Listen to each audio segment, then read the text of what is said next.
Hello friends, இன்றைக்கி tea டைம்க்கு ஒரு நல்ல ஸ்நாக்ஸ் தான் பார்க்க போகிறோம். ஒரு பச்சை மிளகாவை துண்டாக நறுக்கிக்கோங்க. 3 வெங்காயத்தை நீல வாக்கில் நறுக்கிக்கோங்க. 1 ஸ்பூன் சோம்பு நல்லா தூளாக்கி போட்டுக்கோங்க. 1.5 ஸ்பூன் இஞ்சி பூண்டு பேஸ்ட், கொஞ்சமாக புதினா, கொஞ்சமாக கொத்தமல்லி, 3 குழிக்கரண்டி கடலை மாவு, 1 குழிக்கரண்டி பச்சரிசி மாவு, 1.5 ஸ்பூன் பொட்டுக்கடலை மாவு, கொஞ்சமாக பெருங்காயத்தூள், கொஞ்சமாக உப்பு போட்டு கொஞ்சம் தண்ணி தெளித்து நல்லா பிசைஞ்சிக்கோங்க.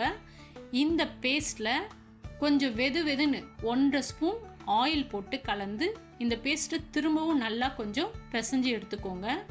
நல்லா இதுக்கப்புறமா எண்ணெய் நல்லா காஞ்சதுக்கு அப்புறமா அப்படியே தூவனா மாதிரி இதை போட்டு இந்த பக்கமும் அந்த பக்கமும் நல்லா கொஞ்சம் கிறிஸ்பி ஆகிற வரைக்கும் செவர விட்டு எடுத்திங்கன்னா உங்களுக்கு டீக்கு ஒரு நல்ல ஸ்நாக்ஸ் ரெடி ஆகிடும்.